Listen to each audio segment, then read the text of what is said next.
Beloved brothers and sisters, I've got my headphones on because I'm listening to Hertz frequencies as I bring through this message. I'm like, what are we talking about today?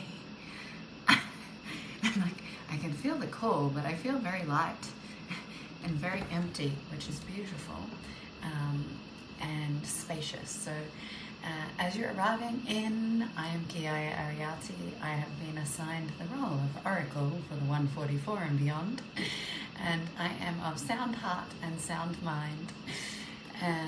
It is beautiful to be jumping on and just feeling very grateful to be where I have come to on my point of my journey, to be able to be this speaker of truth and to bring this information through and to help confirm others, intuitive guidance, messages, insights, at a degree that it makes sense, because a lot of this journey for many of us happens through not having the support, not being able to find the information. A lot of the teachers do not share the level of insight that for an individual going through their remembrance process is able to make cognitive sense of. I know for me, the remembrance that I was having, there was nothing that I could find. It was too expanded.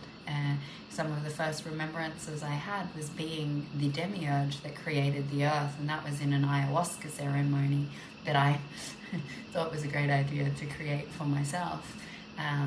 And that was, I've been fearless. I've been a fearless human being of, I'm okay to surrender into the depths of the darkness of my own unconscious so that I can find truth.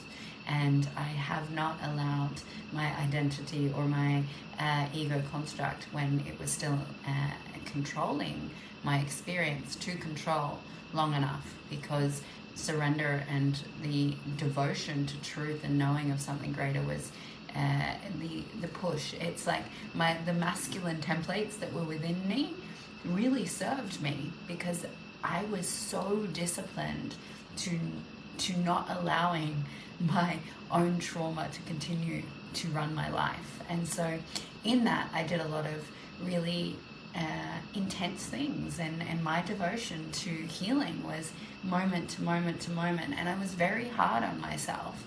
And I would say that I received a lot of reflections because of how hard I was on myself. People were like, oh, you're an overthinker, you overanalyze, it's okay to rest. But not from the place of like honoring my body. It's okay, you don't have to be thinking about these things all the time. You don't need to be doing that all the time. Like, just be human, just enjoy life. No, that actually wasn't possible for me, because life could not be enjoyable while I was still living from a place of trauma and from a place where my nervous system could not be synergized, harmonized, and balanced. And so I really used my psyche to get out of my psyche. And this is what my book is going to be about. It's actually around the human psyche and understanding the human psyche so that you can deconstruct the human psyche. Because when you understand the ego, when you understand energy, when you understand polarity, duality, you are able to actually dominate your reality with these constructs, with these knowings of how these attributes of energy show up and what they do and how they play out. So when you are in something, you can witness it, see it, you understand it from a zoomed out lens so that you can work with the zoomed in lens at the exact same time. And so that's how I have been guided to teach, is that I don't focus on one point of experience or one point of consciousness. It's all of them all at once, which is your zoomed out, zoomed in, and they are both and all just as equally as important. Your micro and your macro is just as important when it comes to separation, pain, stories, narratives. Your human narrative is just as influential as your galactic or your unified consciousness. And so bringing that so that the bandwidth of separation between these 2 points of experiential learning is comes into one, where your cosmic is no longer separate from your human. So my message that I received over and over and over and over and over again was, you will become the walking, talking channel. And for my ego at that time, that was a terrifying thought, because being the walking, talking channel at that time, I was channeling and I was like, and my whole body was like contracting and bouncing, and the light language, I didn't understand what was happening in the light language. I just had this knowing of trust in something greater than me, and a discernment that most don't. My discernment, because of the masculinity that I had and the strength in myself of, I will not create more evil in the world. I will not be led into the darkness. I will not be a speaker of anything other than truth. So if I don't know it's truth, I don't speak it. I won't speak anything that I have not come to know and embody. And so the pieces that I bring here, I can tell you 110%, I know that's the truth, and I don't actually care what anyone has to say about it, because I have cultivated that much connection with Source through initiation of trial and error. And I have been hard on myself to own my mistakes, to own when I am speaking a distortion or have. See, I at this point in my experience, if I speak a distortion, I have to actually clear and reconcile what I spoke out into the world, because I have done all of that. I have owned my mistakes. I've sat in the ickiness. I've sat in the distortions of, yes, I did that. And yes, it was really covert. Yes, I manipulated. Yes, I pressured you. Yes, that was my trauma. And I have owned all of my past karma, and I have transmuted into a dharmic expression. So this intro is not actually what the video is about. The video itself is about promises, and the promises we make that have placed us into entrapment. But it felt true to share that you can use your ego to get out of your ego. Now, I know that your ego is no help to you if you want to live in an authentic life or truth. Your ego is not what creates separation, so that's a distortion in itself. The ego consciousness is its own consciousness. You also have separation consciousness, which is its own consciousness. You also have a shadow body, which is its own consciousness. So there's layers upon layers upon layers of distortions. Now, the ego consciousness, which we are so terrified to let go of, is the sum of experiences in the universal and this galactic expression. So when you came into this galaxy, your ego started to be created, and your ego is your karmic footprint. So your ego is from the very point of creation of fragmentation into the future trajectory of what you will not do so that you don't recreate past experiences, or what you have decided you must do to have a specific experience. So that's the ego construct. The ego consciousness can be transmuted, and it is, and you don't actually have to be in transcendence of all 7 chakra systems to be without ego. So you can have no ego consciousness and still be moving through the 7 initiate stages of transcendence into attainment of a level of embodied enlightenment, samadhi, whatever labels you want to put it. It is, they are different energy signatures as well. So it's like the labels are important. That is a part of the human reality, is that labels are important because each energy signature is a different consciousness. So when you're saying you're doing shadow work, you're not just doing ego work. You're doing something that's in your shadow body, something that's in the distortions of your energy field. When you are looking at separation consciousness, it's looking at the point between your authentic spirit essence and the true consciousness of your divine being and the all-knowing aspect of yourself, and whatever separation point keeps you from that. So that's like this buffering separation point, you know, this the swing between polarities. How much is it swinging? That's your separation consciousness. Your separation consciousness is how much are you tethering between truth and illusion, or truth and disconnection from source. And so separation consciousness is helpful, especially when you are in tethering points, and we are accelerating so much all of the time, and some of us are not.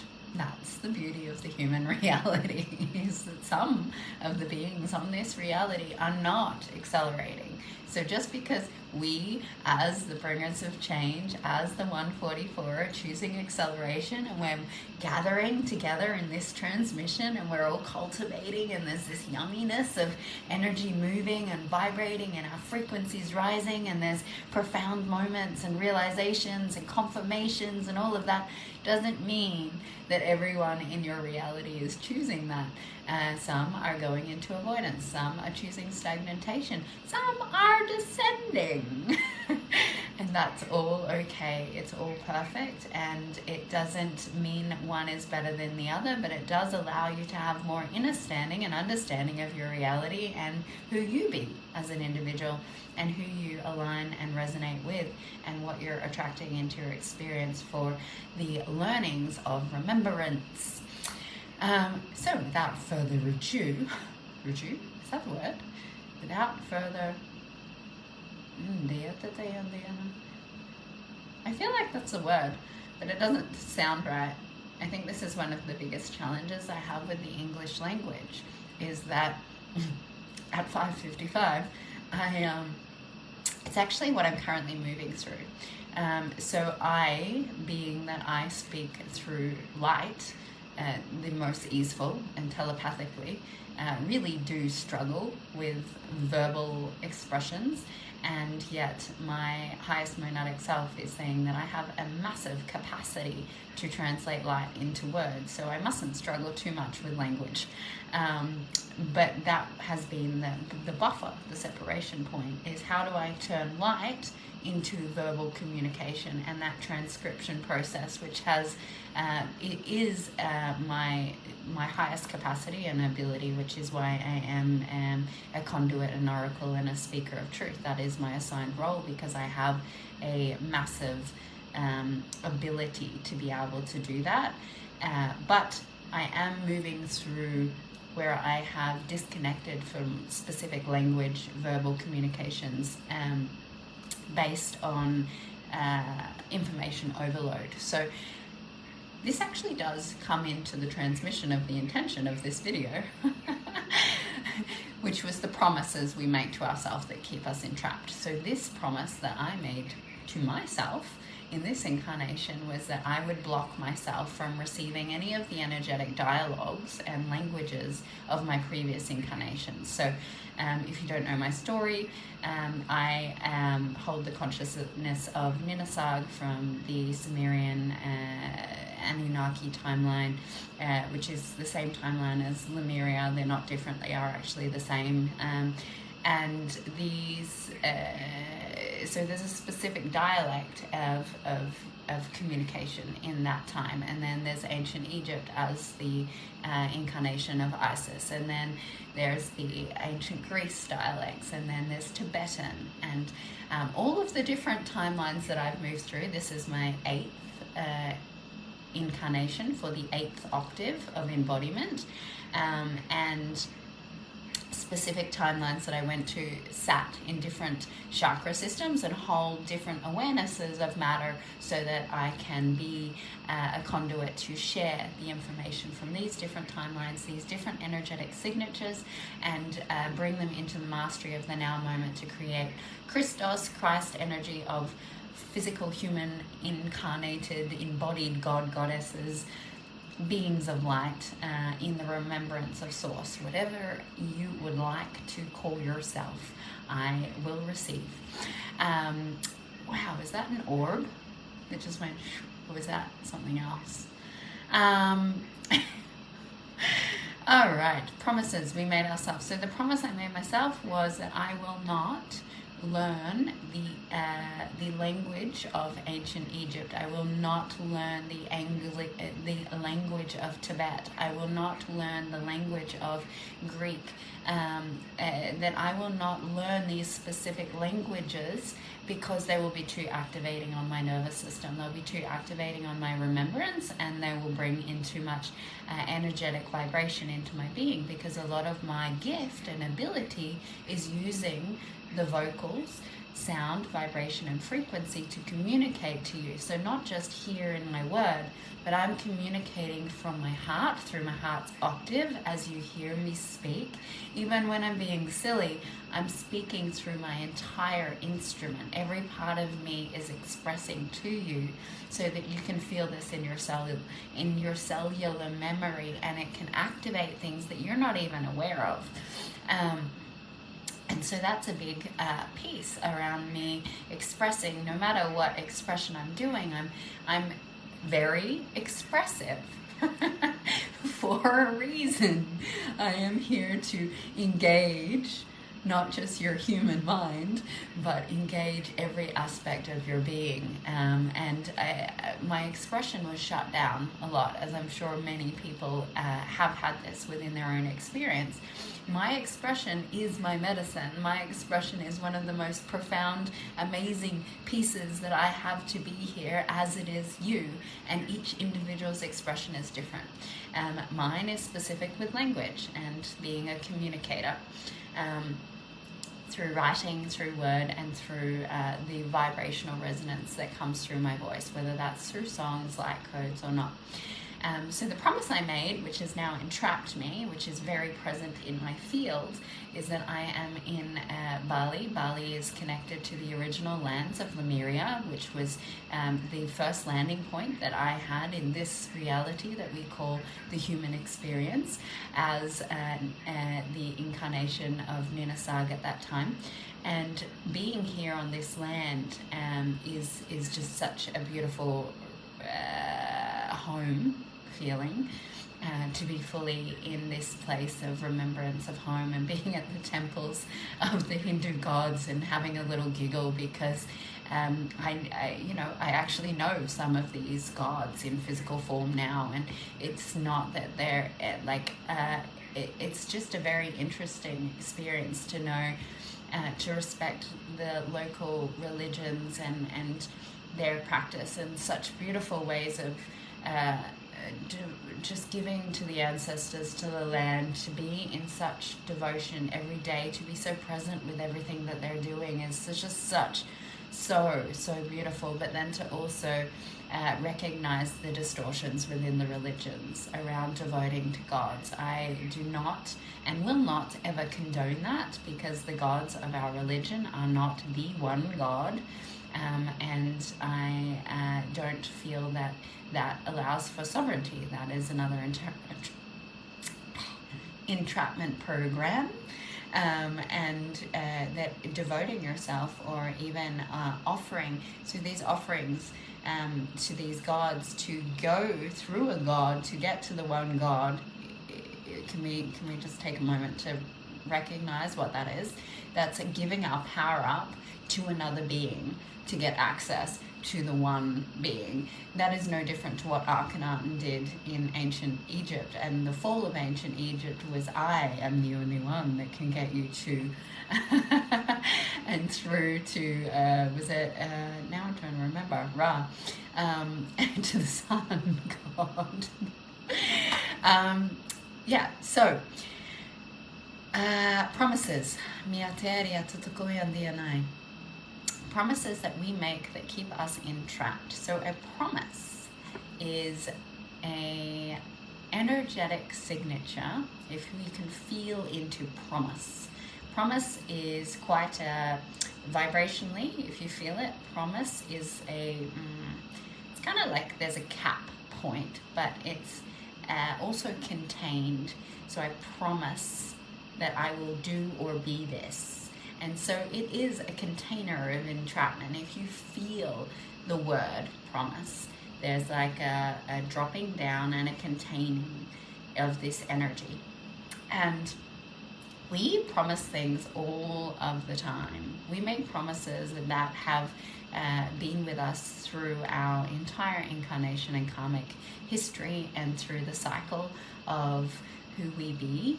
And we don't realize how indebted we are to these words and to these things that we say, and we actually cause ourselves to go into a place of shame and no choice universes, right? So a promise is, I promise that I will love and support you as your partner, right? I promise I will love and support you as your partner. The problem is that we never put the clause in, right? We don't put clauses into our words often. We are not taught this, and we are entrapping ourselves with our language. Language is spells. What we speak is what we create. So we say, I promise to do this. And at the time, you probably genuinely promised to do this.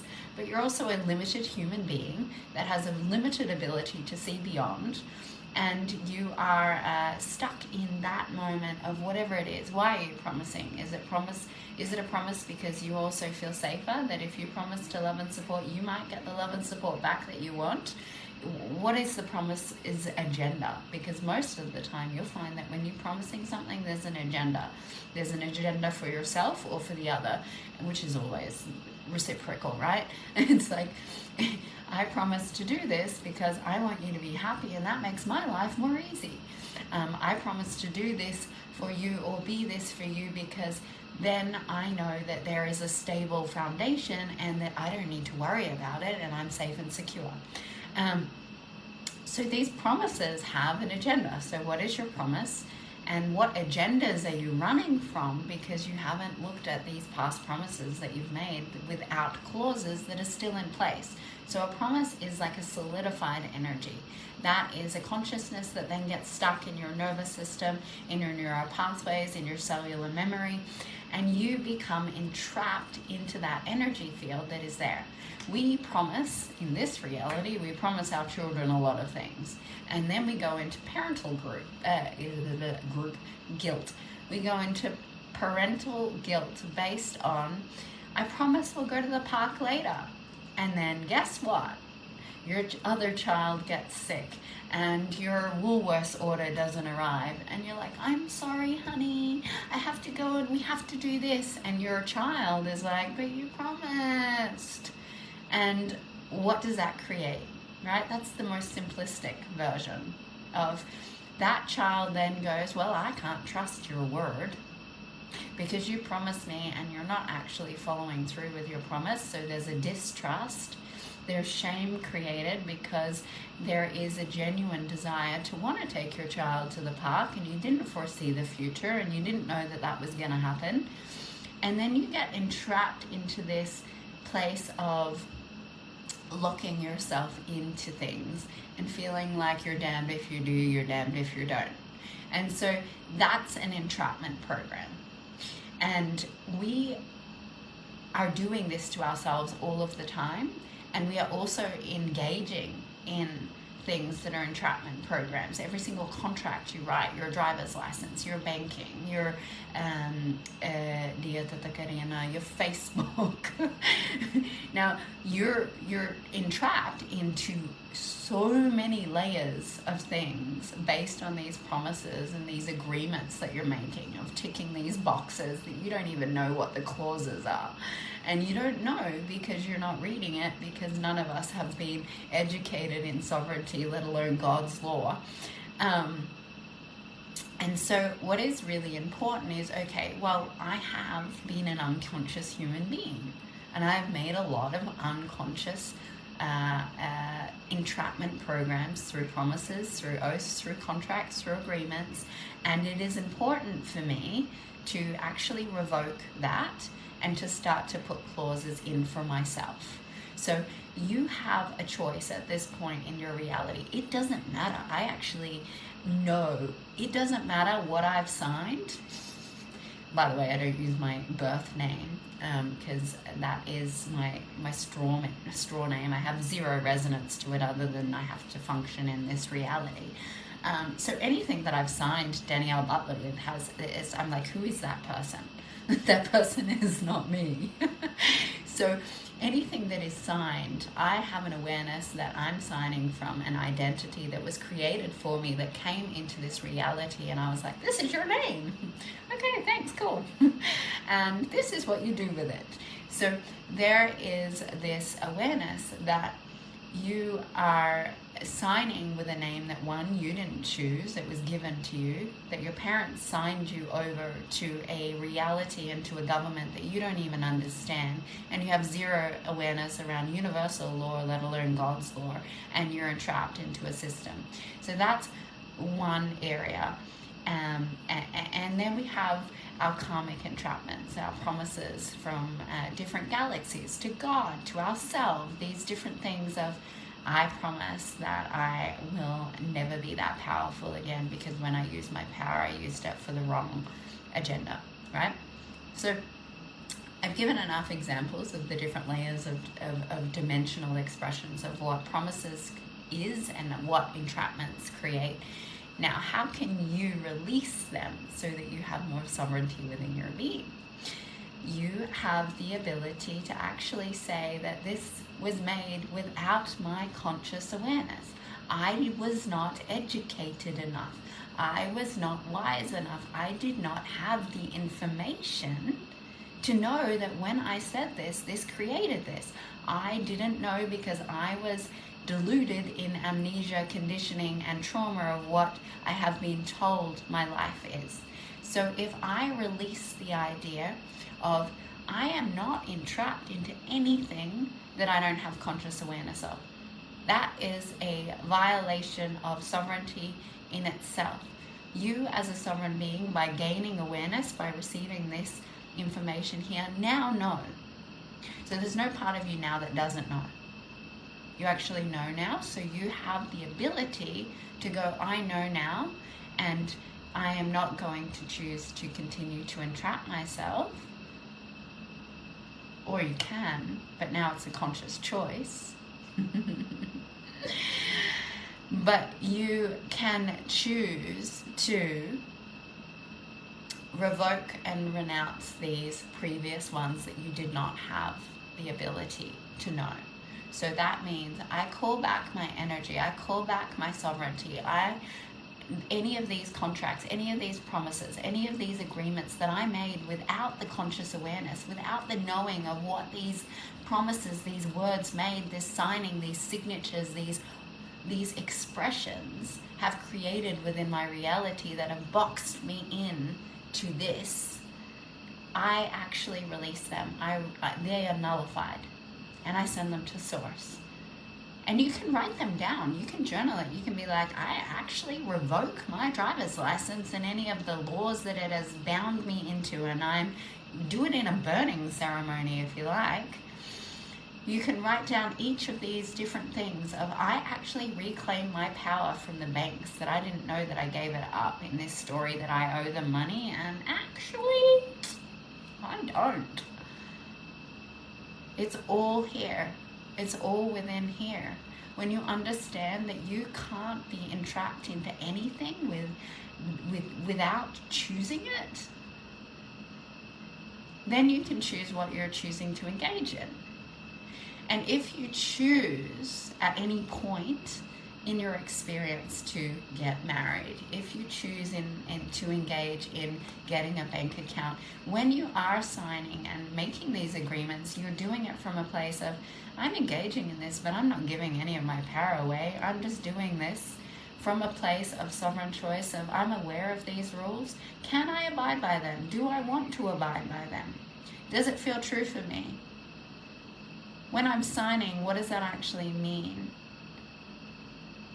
How do I work in this reality and deconstruct this reality? So when you're making these promises, I don't make promises. Making a promise to me is a bad idea because I can't promise anything. I can only be what I am in this moment. And so if I was to speak to somebody, to gift them an awareness of how much they meant to me, it would be that I genuinely want and desire with every part of my sacred heart to love and honor you, to be a safe space for you,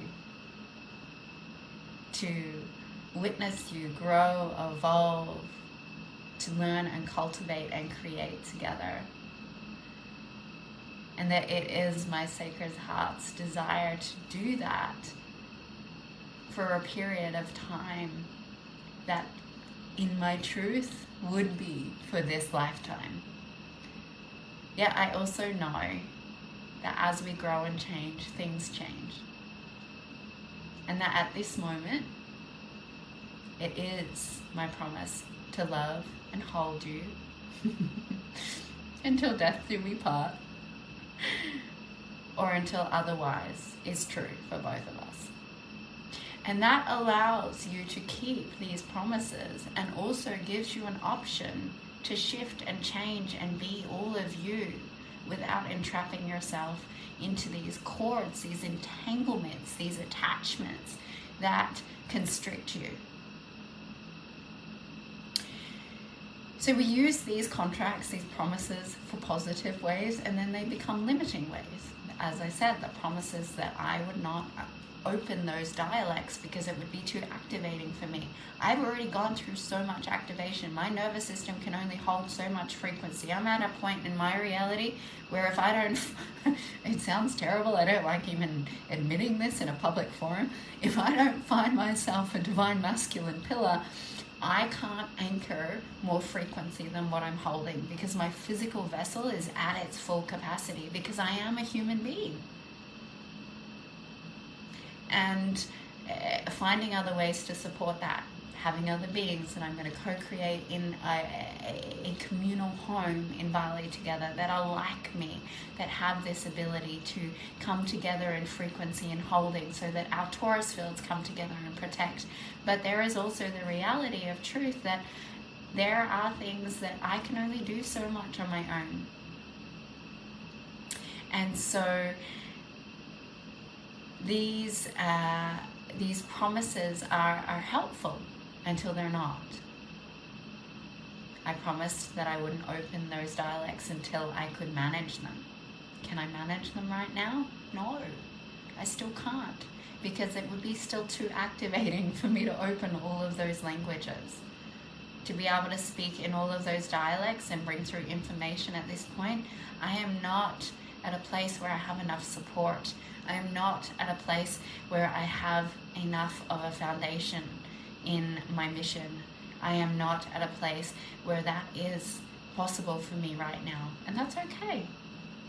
So I'm not going to release that promise just yet, but I am aware that it is entrapping me into a limitation within myself. But will I make new promises? Probably not, because I'm pretty sovereign now, and so I choose through sovereign choice. And that's the beauty. What are you choosing through your sovereign free will? It's okay to choose anything. You can choose to slow down. You can choose not to evolve. You can choose to solidify. You can choose whatever feels as though it is your sacred heart's desire. And that is freedom. That is what it's all about. That is the human experience. All right, my darling human beings. I don't know if that's the right terminology. I love you, I see you, I witness you. If you resonated to this message, or you know someone that may have resonated that needs to receive this dialogue, activation, awareness, please comment by communicating. It allows my message to be seen, as I'm now asking to be fully seen. And if there's any way that you can support my mission, it is through sharing this message. If you would like to donate, I will put a donation link for PayPal. in the comments below. And I will be putting this one on YouTube. Yeah, so, oh, I just saw that I have a warning on YouTube violation. Probably for speaking too much truth. All right, I love you.